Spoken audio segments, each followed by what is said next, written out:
Hi guys, welcome to Aruna teach Kannada YouTube channel. So ಇವತ್ತು third year BA optional Kannada text book 1 ಅಂದರೆ text book 3 actually 3ನಲ್ಲಿ block 1 ಆಗಲಿ ಎಲ್ಲ ಪಠಗಳನ್ನು ಕೂಡ ನನ್ನ ಲೆಸನ್ಸ್ನ ನಾನು ಮಾಡಿ ಅಪ್ಲೋಡ್ ಮಾಡಿದ್ದೀನಿ. ಸೊ ಯಾರೆಲ್ಲ ನೋಡಿಲ್ಲ ನೋಡಿ ಅಂತ ಹೇಳ್ತಾ, ಹಾಗೆ ಇವತ್ತಿನ ವಿಡಿಯೋದಲ್ಲಿ ನಾನು ಬ್ಲಾಕ್ 2ನ ಘಟಕ 8ರಲ್ಲಿ ಬರುವಂತಹ ದೇಶೀಯ ಮಟ್ಟಗಳು ಮತ್ತು ಮದನಾವತಿ ಅಕ್ಕರ ಚೌಪದಿ ಗೀತಿಕೆ. ಸೊ ಇದು ಏನಿದೆ, ನೀವು ಇದೊಂದೇ ನೋಡೋದು ನಿಮ್ಗೆ ಅರ್ಥ ಆಗಲ್ಲ. ಸೊ ನೀವು ಲೆಸನ್ಸ್ನ ನೀವು ಫಾಲೋ ಮಾಡಬೇಕು, ಎಲ್ಲ ತಿಳ್ಕೊಬೇಕು ಅಂತಂದರೆ ನೀವು ಫಸ್ಟ್ ಲೆಸನಿಂದ ನೀವು ತಿಳ್ಕೊಂಡು ಬಂದರೆ ಇದೂ ಕೂಡ ನಿಮಗೆ ಚೆನ್ನಾಗಿ ಅರ್ಥ ಆಗುತ್ತೆ ಅಂತ ಹೇಳ್ತಾ let's start the lesson.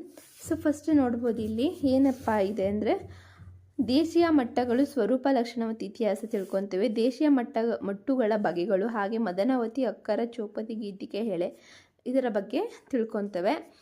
So next ಪೀಠಿಕೆ ನೋಡೋಣ. ಅಚ್ಚಗನ್ನಡ ಛಂದಸ್ಸನ್ನು ಅಂಶ ಛಂದಸ್ಸು ಮತ್ತು ದೇಶೀಯ ಛಂದಸ್ಸು ಎಂದು ಕರೆಯಬಹುದು. ಇದು ದ್ರಾವಿಡ ಭಾಷಾ ಛಂದಸ್ಸಿನ ವೈಶಿಷ್ಟ್ಯವಾಗಿದೆ. ದ್ರಾವಿಡ ಭಾಷೆಯ ಜೈಮಾನಕ್ಕೆ ಅನುಗುಣವಾಗಿ ವಿಶಿಷ್ಟ ಮಟ್ಟುಗಳು ಕನ್ನಡದಲ್ಲಿವೆ. ಕನ್ನಡ ಭಾಷೆಯು ಸಂಸ್ಕೃತ ಪ್ರಾಕೃತಗಳ ಜೊತೆಗಿನ ಸಂಪರ್ಕ ಸಾಧಿಸುವ ಮುನ್ನವೇ ಅಂಶ ಛಂದಸ್ಸು ಕನ್ನಡಿಗರಲ್ಲಿ ಬಳಕೆಯಲ್ಲಿತ್ತು. ಈ ವಿಚಾರವನ್ನು ಕುರಿತು ಹಲವಾರು ವಿದ್ವಾಂಸರು ವಿಶ್ಲೇಷಿಸಿದ್ದಾರೆ.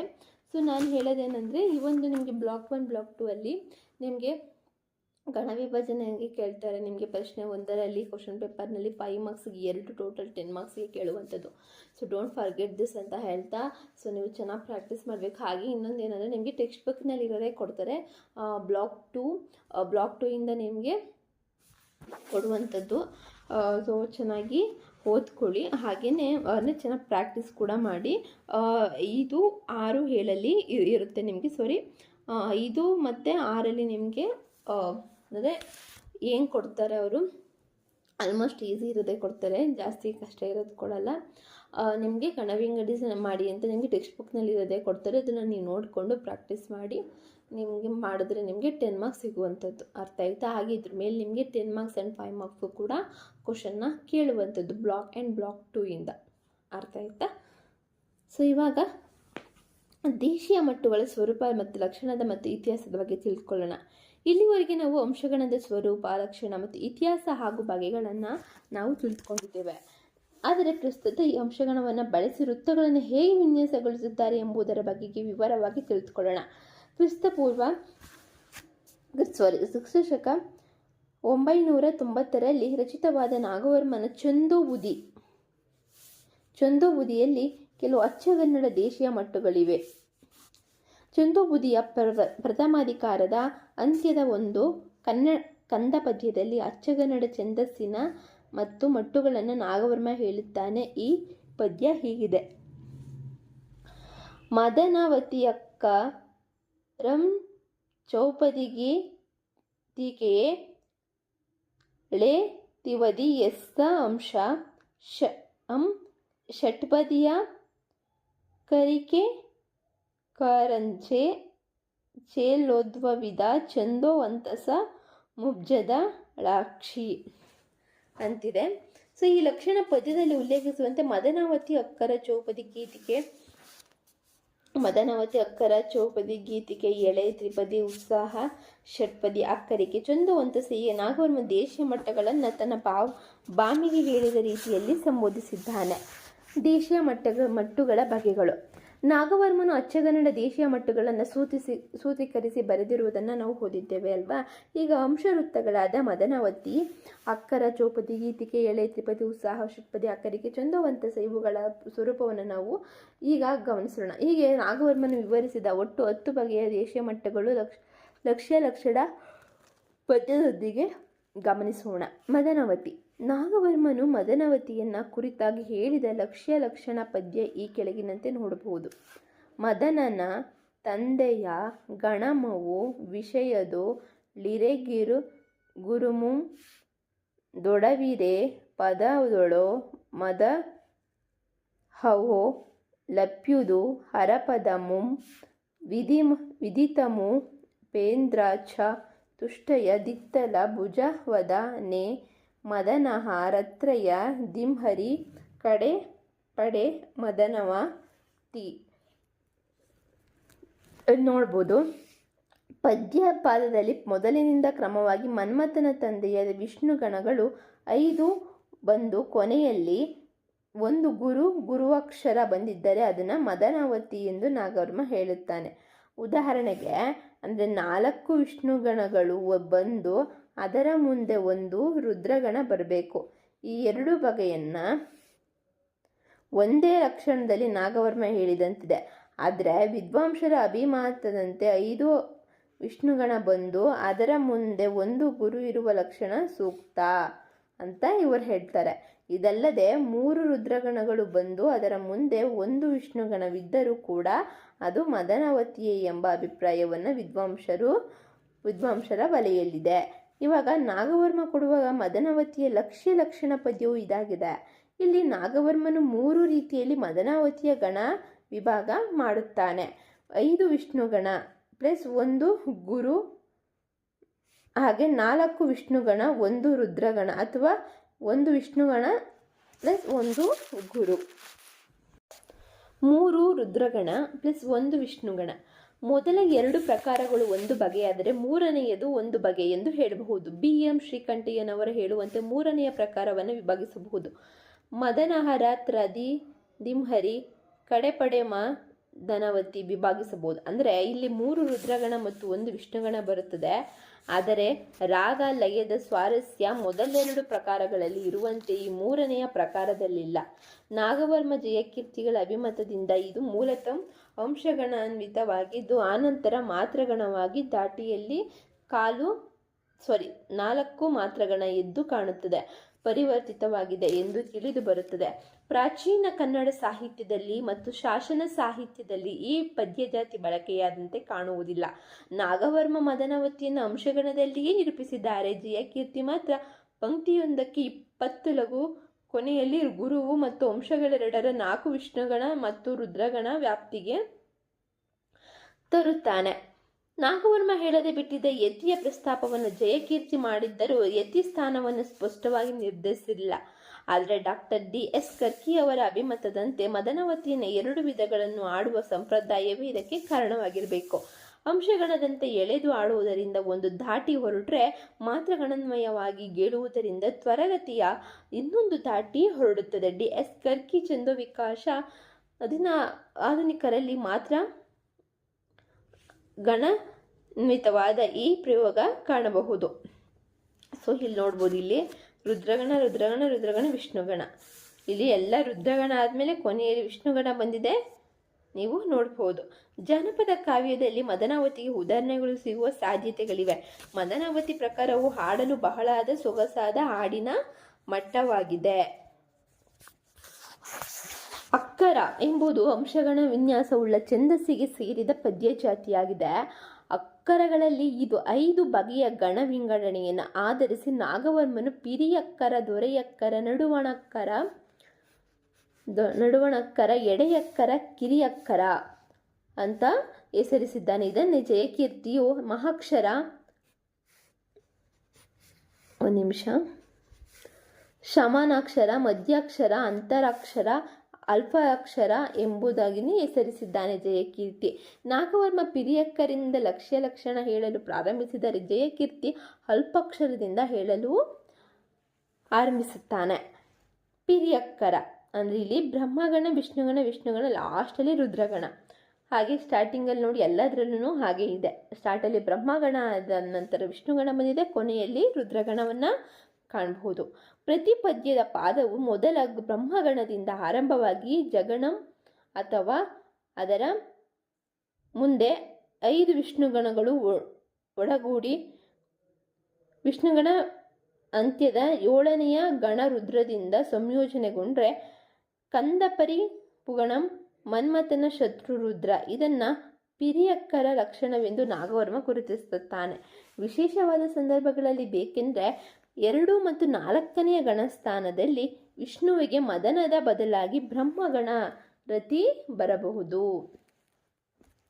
ಈ ಮೇಲಿನ ಲಕ್ಷಣ ಪದ್ಯದ ಸಹಾಯದಿಂದ ಪಿರಿಯಕ್ಕರದ ಸಾಮಾನ್ಯ ಲಕ್ಷಣಗಳನ್ನು ಹೀಗೆ ಕ್ರೋಢೀಕರಿಸಬಹುದು. ಇದರ ವಿನ್ಯಾಸ ಹೀಗಿರುತ್ತದೆ: ಬ್ರಹ್ಮಗಣ, ವಿಷ್ಣುಗಣ, ವಿಷ್ಣುಗಣ, ವಿಷ್ಣುಗಣ, ವಿಷ್ಣುಗಣ, ವಿಷ್ಣುಗಣ, ರುದ್ರಗಣ, ಅಥವಾ ಹೀಗೂ ಬರುವ ಸಾಧ್ಯತೆ ಇದೆ.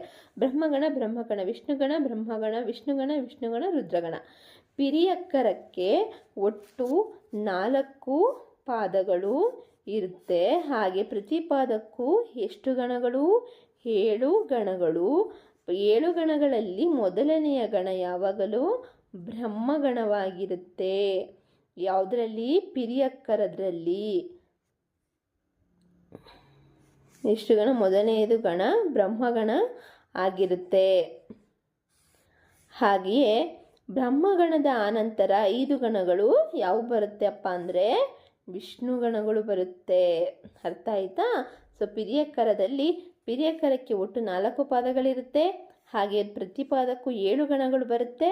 ಹಾಗೆ 7 ಗಣಗಳಲ್ಲಿ ಮೊದಲನೆಯ ಗಣ ಬ್ರಹ್ಮಗಣವಾಗಿರುತ್ತೆ. ಹಾಗೆ ಬ್ರಹ್ಮಗಣದ ಆನಂತರ 5 ಗಣಗಳು ಯಾವುವು ಅಂದರೆ ವಿಷ್ಣು ಗಣಗಳು.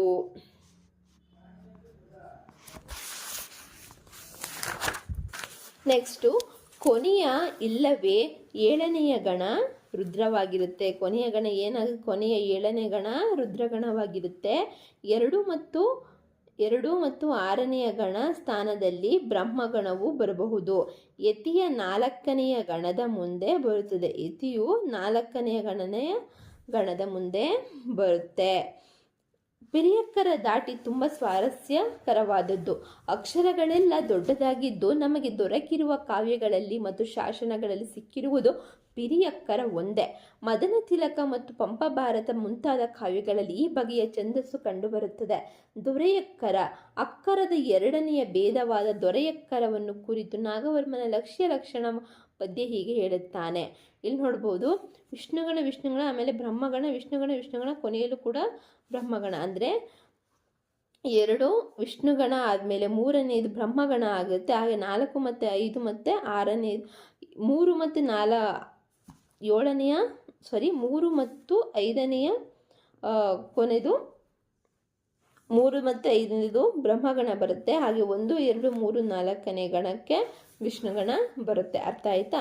ಈ ಮೇಲಿನ ಲಕ್ಷಣ ಪದ್ಯದ ಸಹಾಯದಿಂದ ದೊರೆಯಕ್ಕರದ ಸಾಮಾನ್ಯ ಲಕ್ಷಣಗಳನ್ನು ಹೀಗೆ ಕ್ರೋಢೀಕರಿಸಬಹುದು. ಇದು ವಿನ್ಯಾಸ ಹೀಗಿರ್ತದೆ: ವಿಷ್ಣುಗಣ, ಬ್ರಹ್ಮಗಣ, ವಿಷ್ಣುಗಣ, ಬ್ರಹ್ಮ. ಅಗಸನ ಕರ್ನಾಟಕ ಕಮಾರ ಸಂಭವದಲ್ಲಿ ಈ ಜಾತಿಯ ಪದ್ಯವಿತ್ತೆಂದು ಜಯಕೀರ್ತಿ ಹೇಳ್ತಾನೆ. ದೊರೆಯಕ್ಕರಕ್ಕೆ ಒಟ್ಟು 4 ಪಾದಗಳು. ಪ್ರತಿ ಪಾದಕ್ಕೂ 6 ಗಣಗಳು. 7 ಗಣಗಳಲ್ಲಿ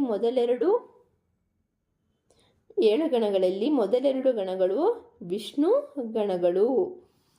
ಆನಂತರ 1 ಬ್ರಹ್ಮಗಣ, ಪುನಃ 2 ವಿಷ್ಣು ಗಣಗಳು ಬರುತ್ತೆ. ಕೊನೆಯ ಇಲ್ಲವೇ 6ನೇ ಗಣ ಬ್ರಹ್ಮಗಣ. ಯತಿಯು 3ನೇಯ ಗಣದ ಮುಂದೆ ಬರುತ್ತೆ. ಈಗ ನಡುವಣಕ್ಕರ ಬಗ್ಗೆ ತಿಳ್ಕೊಳ್ಳೋಣ. ಅಕ್ಷರಗಳಲ್ಲಿ ಮಧ್ಯವಾದ ನಡುವಣಕ್ಕರದ ಲಕ್ಷ್ಯ ಲಕ್ಷಣ ಪದ್ಯವನ್ನು ಛಂದೋಬುದಿಯಲ್ಲಿ ನಾಗವರ್ಮ ಹೀಗೆ ಕೊಡುತ್ತಾನೆ: ಬ್ರಹ್ಮಗಣ, ವಿಷ್ಣುಗಣ, ಲಾಸ್ಟಲ್ಲಿ ರುದ್ರಗಣ. ಸೊ ಫಸ್ಟು ನಡುವಣಕ್ಕರದಲ್ಲಿ ಏನು ಬರುತ್ತೆ ಅಂದರೆ, ಮೊದಲು ಬ್ರಹ್ಮಗಣ ಬಂದರೆ ಪ್ರತಿ ಸಾಲಿನಲ್ಲೂ, ಕೊನೆಯಲ್ಲಿ ರುದ್ರಗಣ ಬರುತ್ತೆ. ಇನ್ನು 3 ಗಣಗಳು ವಿಷ್ಣುಗಣ ಆಗಿರುತ್ತೆ. ಈ ಮೇಲಿನ ಲಕ್ಷಣ ಪದ್ಯದ ಸಹಾಯದಿಂದ ನಡುವಣಕ್ಕರ ಸಾಮಾನ್ಯ ಲಕ್ಷಣಗಳನ್ನು ಹೀಗೆ ಕ್ರೋಢೀಕರಿಸಬಹುದು. ಇದರ ವಿನ್ಯಾಸ ಹೀಗಿರುತ್ತದೆ: ಬ್ರಹ್ಮಗಣ, ವಿಷ್ಣುಗಣ, ರುದ್ರಗಣ. ಕರ್ನಾಟಕ ಮಾಧವದಲ್ಲಿ ಈ ಮಾದರಿಯ ಅಕ್ಕರವುಳ್ಳ ಪದ್ಯವಿತ್ತೆಂದು ಜಯಕೀರ್ತಿ ಹೇಳ್ತಾನೆ. ಆದರೆ ಈ ಕೃತಿ ಅಲಭ್ಯ. ತೆಲುಗು ಛಂದೋ ಗ್ರಂಥಗಳಲ್ಲಿ ಈ ಪದ್ಯ ಜಾತಿಗೆ ಮಧುರಕ್ಕರ ಎಂದು ಕರೆದಿದ್ದಾರೆ. ತೆಲುಗಿನಲ್ಲಿ ನಡುವಣಕ್ಕರಕ್ಕೆ ಒಟ್ಟು 4 ಪಾದಗಳು. ಪ್ರತಿ ಪಾದಕ್ಕೂ 5 ಗಣಗಳು. ಹಾಗೆಯೇ 5 ಗಣಗಳಲ್ಲಿ ಮೊದಲು ಗಣ ಬ್ರಹ್ಮಗಣವಾಗಿರುತ್ತೆ, ನಾನು ಅವಾಗಲೇ ಹೇಳಿದಾಗೆ. ಆನಂತರ 3 ವಿಷ್ಣುಗಣ ಬರುತ್ತೆ. ಆನಂತರ ಕೊನೆಯ ಇಲ್ಲದೆ 5ನೇ ಗಣ ಏನಾಗಿರುತ್ತೆ? ರುದ್ರಗಣವಾಗಿರುತ್ತೆ. ಹಾಗೆ ಯತಿಯು 3ನೇಯ ಗಣದ ಮುಂದೆ ಬರುತ್ತದೆ. ಎಡೆಯಕ್ಕರ ನಾಗವರ್ಮ ನೀಡುವ ಈ ಲಕ್ಷಣ ಪದ್ಯ ಹೀಗಿದೆ. ಇಲ್ಲಿ ನೋಡ್ಬೋದು, ಬ್ರಹ್ಮಗಣ, ವಿಷ್ಣುಗಣ, ರುದ್ರಗಣ. ಇಲ್ಲಿ 4 ಗಣಗಳಿರುತ್ತೆ. ಇಲ್ಲಿ ಸ್ಟಾರ್ಟಿಂಗು ಇದರಲ್ಲೂ ಸೇಮ್, ಫಸ್ಟ್ ಬ್ರಹ್ಮಗಣ ಬಂದರೆ ನಂತರ 2 ಗಣಗಳಲ್ಲಿ ವಿಷ್ಣುಗಣ ಬಂದು ಕೊನೆಯದಾಗಿ ರುದ್ರಗಣ ಬರುತ್ತೆ. ಸೊ ಇಲ್ಲಿ ನೋಡ್ಬೋದು, ಇಲ್ಲೂ ಅಷ್ಟು ಹಾಗೆ ಬಂದಿದೆ. ಹಾಗೆ ಇದು ಈ ಮೇಲಿನ ಲಕ್ಷಣ ಪದ್ಯದ ಸಹಾಯದಿಂದ ಎಡೆಯಕ್ಕರದ ಸಾಮಾನ್ಯ ಲಕ್ಷಣಗಳನ್ನು ಹೀಗೆ ಕ್ರೋಢೀಕರಿಸಬಹುದು. ಇದರ ವಿನ್ಯಾಸ ಹೀಗಿರುತ್ತದೆ: ಬ್ರಹ್ಮಗಣ ವಿಷ್ಣುಗಣ ವಿಷ್ಣುಗಣ ಬ್ರಹ್ಮಣ. ಕರ್ನಾಟೇಶ್ವರ ಕಥಾ ಎಂಬ ಕೃತಿಯಲ್ಲಿ ಇದು ಪ್ರಯೋಗವಾಗಿತ್ತೆಂದು ಜಯಕೀರ್ತಿಯು ಹೇಳ್ತಾನೆ, ಆದರೆ ಕೃತಿಯು ಲಭ್ಯವಾಗಿಲ್ಲ. ಸೊ ಇಲ್ಲಿ ಎಡೆಯಕ್ಕರಕ್ಕೆ ಒಟ್ಟು 4 ಪಾದಗಳಿರುತ್ತೆ. ಹಾಗೆ ಪಾದ ಅಂದರೆ ಸಾಲುಗಳು. ಹಾಗೆಯೇ ಪ್ರತಿ ಪಾದಕ್ಕೂ 4 ಗಣಗಳಿರುತ್ತೆ. ಮೊದಲನೇ ಗಣ ಬ್ರಹ್ಮಗಣವಾಗಿರುತ್ತೆ, ಆನಂತರ 2ಗಳು ವಿಷ್ಣುಗಣವಾಗಿರುತ್ತೆ, ಕೊನೆಯ ಇಲ್ಲವೇ 4ನೆಯ ಗಣ ಏನಾಗಿರುತ್ತೆ? ಬ್ರಹ್ಮಗಣ ಆಗಿರುತ್ತೆ. ಹಾಗೆ ಯತಿ 2ನೆಯ ಗಣದ ಮುಂದೆ ಬರುತ್ತದೆ. ನೆಕ್ಸ್ಟು ಕಿರಿಯ ಅಕ್ಕರ ಬಗ್ಗೆ ತಿಳಿದುಕೊಳ್ಳೋಣ, ಆಯ್ತಾ? ನಾಗವರ್ಮ ನೀಡುವ ಇದರ ಲಕ್ಷಣ ಪದ್ಯ ಹೀಗಿದೆ. ಇಲ್ಲಿ ನೋಡ್ಬೋದು, ಇಲ್ಲಿ ಫಸ್ಟು ವಿಷ್ಣುಗಣ ಲಾಸ್ಟಲ್ಲಿ ರುದ್ರಗಣ ಬಂದಿದೆ, 3ನೆಯದು. ಈ ಮೇಲಿನ ಲಕ್ಷಣ ಪದ್ಯದ ಸಹಾಯದಿಂದ ಕಿರಿಯಕ್ಕರ ಸಾಮಾನ್ಯ ಲಕ್ಷಣಗಳನ್ನು ಹೀಗೆ ಕ್ರೋಢೀಕರಿಸಬಹುದು. ಇದರ ವಿನ್ಯಾಸ ಹೀಗಿರುತ್ತದೆ: ವಿಷ್ಣುಗಣ ರುದ್ರಗಣ. ಇದು ಕರ್ನಾಟಕ ಸಂಗೀತದಲ್ಲಿ ಪ್ರಸಿದ್ಧವೆಂದು ಜಯಕೀರ್ತಿ ಹೇಳಿದ್ದಾನೆ. ಯಾವುದಲ್ಲಿ ಪ್ರಸಿದ್ಧ? ಕರ್ನಾಟಕ ಸಂಗೀತದಲ್ಲಿ ಪ್ರಸಿದ್ಧ. ಅಷ್ಟೇ ಅಲ್ಲದೆ ಶೃಂಗಾರ ಪಿಂಡ ಎಂಬ ಕಾವ್ಯದಲ್ಲಿ ಈ ಬಗೆಯ ಅಕ್ಕರ ಪ್ರಯೋಗವಾಗಿದೆ ಎಂದು ಹೇಳಲಾಗಿದೆ. ಸೊ ಫಸ್ಟ್ ಕಿರಿಯಕ್ಕರಕ್ಕೆ ಒಟ್ಟು 4 ಪಾದಗಳು, ಪ್ರತಿಯೊಂದು ಪಾದಕ್ಕೂ 3 ಗಣಗಳು. ಮೊದಲೆರಡು ವಿಷ್ಣುಗಣವಾಗಿರುತ್ತೆ, ಹಾಗೆ ಕೊನೆಯದು ರುದ್ರಗಣವಾಗಿರುತ್ತೆ. ಈ ಮೇಲಿನ ಅಕ್ಕರ ಪ್ರಭೇದಗಳ ಲಕ್ಷಣವನ್ನು ಗಮನಿಸಿದರೆ ಇಲ್ಲಿ ಪ್ರತಿ ಪದ್ಯ ಜೊತೆಯಲ್ಲೂ 4 ಚರಣಗಳು ಇರುತ್ತವೆ. ಅಕ್ಕರಗಳಲ್ಲಿ ವಿಷ್ಣುಗಣವೇ ಪ್ರಧಾನವಾದ ಗಣ. ಹಾಗೆ ಬ್ರಹ್ಮಗಣ ಸಾಮಾನ್ಯವಾಗಿ ಚರಣದ ಮೊದಲಲ್ಲೂ, ರುದ್ರಗಣ ಚರಣದ ಅಂತ್ಯದಲ್ಲೂ ಬರುವುದು ಸಾಮಾನ್ಯ ಲಕ್ಷಣವಾಗಿದೆ. ಇದರ ಪ್ರಭೇದಗಳಲ್ಲಿ ಈ ನಿಯಮ ಅಲ್ಪ ಸ್ವಲ್ಪ ವ್ಯತ್ಯಾಸಗೊಳ್ಳುವುದಲ್ಲದೆ ಗೇಯ ಸ್ವರೂಪದ್ದು.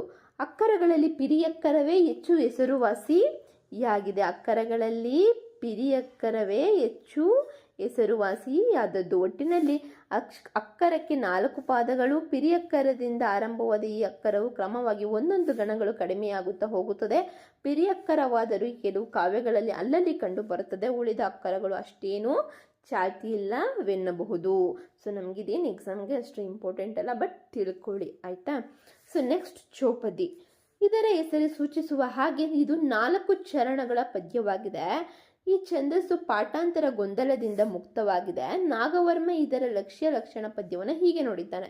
ಇದರಲ್ಲಿ ಬರೀ 2 ಗಣಗಳು, ವಿಷ್ಣುಗಣ ರುದ್ರಗಣ, ಒಟ್ಟು 4 ಸಾಲಿನದ್ದು. ಪ್ರತಿ ಪಾದದಲ್ಲಿ ಒಂದು ವಿಷ್ಣುಗಣದ ಮುಂದೆ ಒಂದು ರುದ್ರಗಣ ಬರುತ್ತದೆ.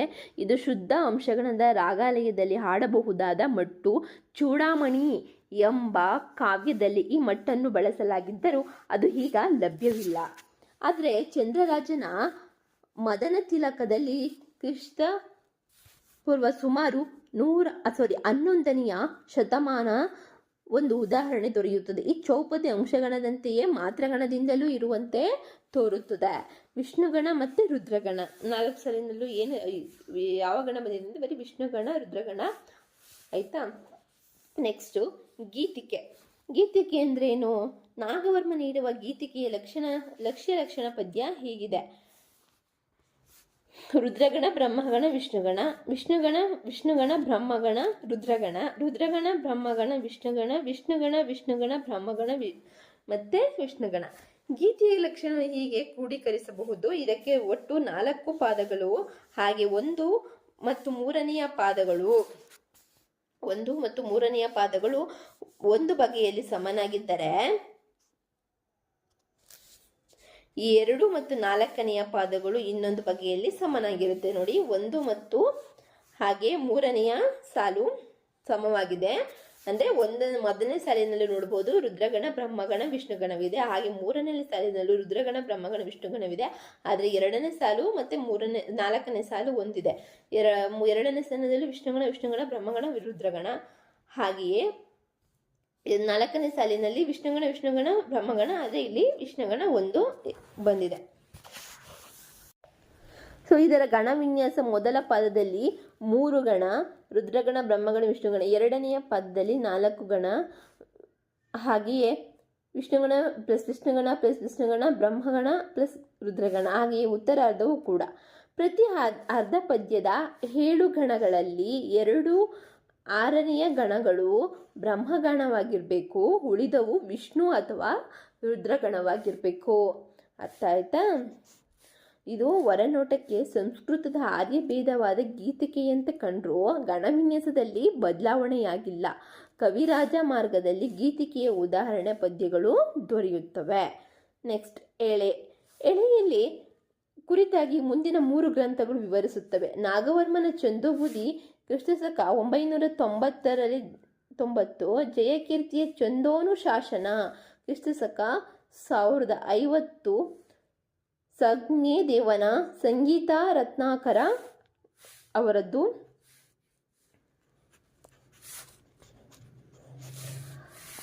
ಕ್ರಿಸ್ತಶಕ 1250 7ನೇ ಲಕ್ಷಣವನ್ನು ಎಳೆಯ ಲಕ್ಷಣವನ್ನು ಕುರಿತು ನಾಗವರ್ಮ ತನ್ನ ಚಂದೋಬುದಿಯಲ್ಲಿ ಹೀಗೆ ಉಲ್ಲೇಖಿಸಿದ್ದಾನೆ. ವಿಷ್ಣುಗಣ ಬ್ರಹ್ಮಗಣ ವಿಷ್ಣುಗಣ. ಭುಜ ಎಂದರೆ ಚತುರ್ಭುಜ 4. ಅರ್ಥ ಆಯ್ತಾ? 4 ಅಂದರೆ ಮೊದಲ ಸಾಲಿನಲ್ಲಿ 4 ವಿಷ್ಣುಗಣ. ಮೊದಲ ಸಾಲಿನಲ್ಲಿ 4 ವಿಷ್ಣುಗಣ. ಪುರ ಎಂದರೆ ತ್ರಿಪುರ 3 ಅಂದರೆ 2ನೆಯ ಸಾಲಿನಲ್ಲಿ 3 ಅಂದರೆ ಅದರಲ್ಲಿ 7ನೆಯ ಗಣ ಬ್ರಹ್ಮಗಣ 6ನೇ ಗಣ 6ನೇ ಗಣ ಬ್ರಹ್ಮಗಣ ಹಾಗೆ ಅಜಗಣ ಬರುತ್ತದೆ ಎಂದು ನಿವೇದಿಸಿದ್ದಾನೆ. 2 ಸಾಲಿನ ಎಳೆಯ ಅಂಶವೃತ್ತಗಳಲ್ಲೆಲ್ಲ ಅತ್ಯಂತ ಚಿಕ್ಕದು. ಇದು ಆಡಲು ಬಹಳ ಇಂಪಾದದ್ದು. ಸಾಮಾನ್ಯವಾಗಿ ಲಘು ವಿಷಯಗಳನ್ನು ಸೊಗಸಾಗಿ ಅಭಿವ್ಯಕ್ತಿಸಲು ಉಪಯುಕ್ತವಾಗುತ್ತದೆ. ಮೊದಲ ಪಾದದಲ್ಲಿ 4 ವಿಷ್ಣುಗಣಗಳು, 2ನೆಯ ಪಾದದಲ್ಲಿ 3 ಗಣಗಳು ಅಂದರೆ ವಿಷ್ಣುಗಣ ಬ್ರಹ್ಮಗಣ ವಿಷ್ಣುಗಣ. ಹೀಗೆ ಹೇಳಿಕೆ ಒಟ್ಟು 7 ಗಣಗಳಿರುತ್ತವೆ. ಆದರೆ ಒಟ್ಟು 7 ಗಣಗಳಲ್ಲಿ 6ನೆಯ ಗಣ ಬ್ರಹ್ಮಗಣವಾಗಿರಲೇಬೇಕು. ಉಳಿದವು ಯಾವುದಾದರೂ ಆಗಬಹುದಾದರೂ ಸಾಮಾನ್ಯವಾಗಿ ವಿಷ್ಣುಗಣಗಳೇ ಬರುತ್ತವೆ. ಮೊದಲ ಪಾದದ 2ನೆಯ ಗಣದ ನಂತರ ರೇಯತಿಯ ಬರುತ್ತದೆ. ಆದಿಪ್ರಾಸ ಒಳಪ್ರಾಸ ಕಂಡುಬರುತ್ತದೆ. ಕೆಲವು ವೇಳೆ ವಿಷ್ಣುವಿನ ಸ್ಥಾನದಲ್ಲಿ ರುದ್ರಗಣವೂ ಬರಬಹುದು. ಉದಾಹರಣೆಗೆ ವಿಷ್ಣುಗಣ ಬ್ರಹ್ಮಗಣ ವಿಷ್ಣುಗಣ, ಹಾಗೆ ವಿಷ್ಣುಗಣ ಬ್ರಹ್ಮಗಣ ವಿಷ್ಣುಗಣ. ಇಲ್ಲಿ ನೋಡಬಹುದು ಮೊದಲನೇ ಮತ್ತೆ 2 ಮತ್ತು 4ನೇದು ಸಮನಾಗಿದೆ. ವಿಷ್ಣುಗಣ ಬ್ರಹ್ಮಗಣ ವಿಷ್ಣುಗಣ ಬಂದಿದೆ. ಆದರೆ 1 ಮತ್ತು 3ನೇದಲ್ಲಿ ವಿಷ್ಣುಗಣ ಬಂದಿದೆ. 1 ಮತ್ತು 3ರಲ್ಲಿ ವಿಷ್ಣುಗಣಗಳು ಬಂದಿದೆ. ಹಾಗೆ 2 ಮತ್ತು 4ರಲ್ಲಿ ವಿಷ್ಣುಗಣ ಬ್ರಹ್ಮಗಣ ವಿಷ್ಣುಗಣ ಬ್ರಹ್ಮಗಣ ವಿಷ್ಣುಗಣ. ನೋಡಬಹುದು ಇಲ್ಲಿ ಕನ್ನಡ ಎಳೆಗೂ ತಮಿಳಿನ ಕುಹಳ್ವೆಂಬಾಕು ಹೋಲಿಕೆ ಇದೆ. ಕಾವ್ಯಗಳಲ್ಲಿ ಶಾಸನಗಳಲ್ಲಿ ಈ ಮಟ್ಟು ದೊರಕಿಲ್ಲ. ಆದರೆ ಜನಪದ ಸಾಹಿತ್ಯದಲ್ಲಿ ಈ ಮಟ್ಟು ಹೇರಳವಾಗಿ ಲಭ್ಯವಿದೆ. ಅಲ್ಲದೆ ಆಧುನಿಕ ಸಾಹಿತ್ಯದಲ್ಲೂ ಎಳೆ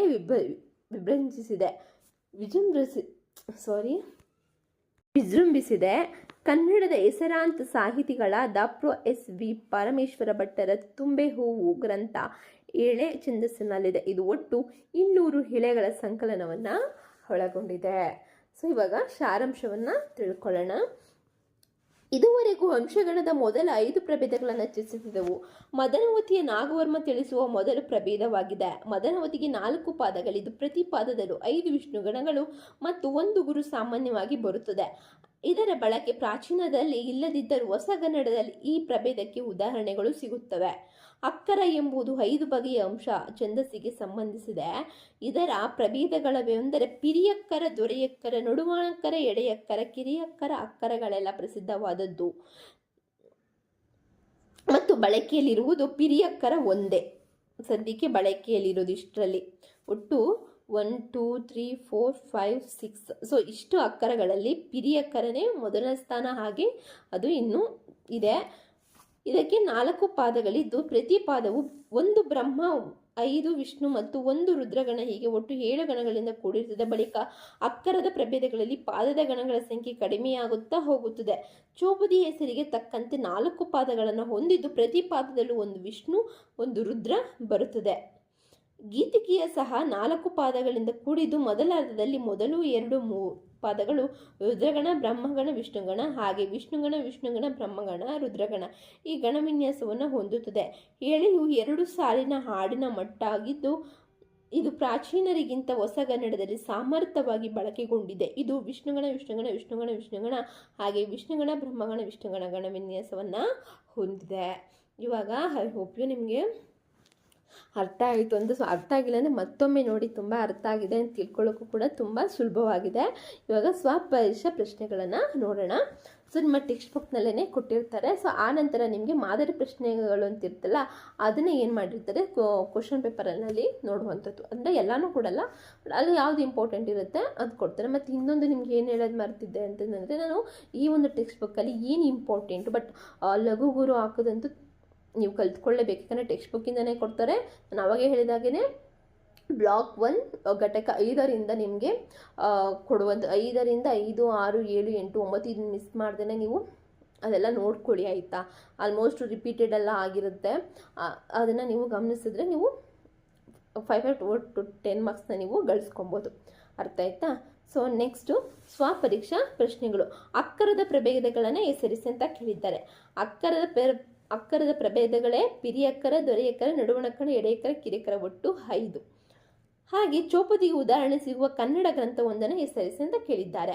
ಚಂದ್ರರಾಜನ ಮದನ ತಿಲಕದಲ್ಲಿ ಚೌಪದಿಗೆ ಒಂದು ಉದಾಹರಣೆ ಸಿಗುತ್ತೆ.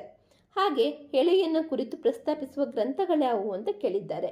ಎಳೆಯನ್ನು ಕುರಿತು ಪ್ರಸ್ತಾಪಿಸುವ ಗ್ರಂಥಗಳೆಂದರೆ 1ನೆಯ ನಾಗವರ್ಮನ ಚಂದೋಬುದಿ, ಹಾಗೆಯೇ ಜಯಕೀರ್ತಿಯ ಚಂದೋನು ಶಾಸನ ಅಂದರೆ ಜಾಜ್ಞೇದೇವನ ಸಂಗೀತ ರತ್ನಾಕರ. ಸೊ ಅರ್ಥ ಆಯ್ತಾ? ಸೊ ಇದಾಗಿತ್ತು ಇವತ್ತಿನ ವಿಡಿಯೋ. ಸೊ ನಿಮ್ಗೆ ಇಷ್ಟ ಆಗಿದ್ರೆ ಲೈಕ್ ಮಾಡಿ, ಇಲ್ಲ ಡಿಸ್ಲೈಕ್ ಮಾಡಿ. ಹಾಗೆ ಮುಂದಿನ ವಿಡಿಯೋಗೆ ವೆಯ್ಟ್ ಮಾಡ್ತೀರಿ ಅಂತ ಹೇಳ್ತಾ, ಹಾಗೆ ನಿಮಗೆ ಮುಂದಿನ ವಿಡಿಯೋ ನೋಟಿಫಿಕೇಷನ್ ಬರಬೇಕು ಅಂದರೆ ಸಬ್ಸ್ಕ್ರೈಬ್ ಮಾಡಬೇಕು. ಹಾಗೆ ಸಬ್ಸ್ಕ್ರೈಬ್ ಮಾಡಿ ಪಕ್ಕದಲ್ಲಿರೋ ಬೆಲ್ ಐಕಾನ್ನ ಕ್ಲಿಕ್ ಮಾಡಿದ್ರೆ ಮೊದಲು ನೋಟಿಫಿಕೇಷನ್ ಬರುತ್ತೆ. ಸೊ ನಾನು ಆಗಲೇ ಹೇಳ್ದಂಗೆ ನಿಮಗೆ ಕ್ವಶನ್ ಪೇಪರ್ದು ಪ್ರೀವಿಯಸ್ 4-5 ಕ್ವಶನ್ ಪೇಪರ್ನ ನಾನು ಎಲ್ಲ ಒಂದು ಕಡೆ ಬರೆದಿಟ್ಟಿದ್ದೇನೆ. ಸೊ ಅದನ್ನು ಕೂಡ ನಾನು ನಿಮಗೆ ವಿಡಿಯೋನ ಮಾಡ್ತೇನೆ, ವಿಡಿಯೋ ಮಾಡಿ ಅಪ್ಲೋಡ್ ಮಾಡ್ತೇನೆ. ಸೊ ನಿಮಗೆ ಎಕ್ಸಾಮ್ಗೆ ಓದ್ಕೊಳ್ಳಿಕ್ಕೆ ಸಹಾಯ ಆಗಲಿ ಅನ್ನೋ ಉದ್ದೇಶ ನಂದಾಗಿದೆ. ಯಾಕಂದರೆ ನನಗೂ ಕೂಡ ತುಂಬ ಕನ್ಫ್ಯೂಷನ್ ಇತ್ತು. ಆಪ್ಷನಲ್ ಕನ್ನಡ ಈಗಪ್ಪ ಅದು ಒಂದನೇ ಬರೆಯೋಕ್ಕೆ ತುಂಬ ಕಷ್ಟ ಆಗ್ತಾಯಿತ್ತು. ಈ ಸಲ 3 ಟೆಕ್ಸ್ಟ್ ಬುಕ್ಗಳನ್ನ ಕೊಟ್ಟಿದ್ದಾರೆ. ಹೇಗೆ ಓದೋದು ಅಂತ ತುಂಬ ಸಫರ್ ಮಾಡ್ತಾಯಿದ್ದೆ.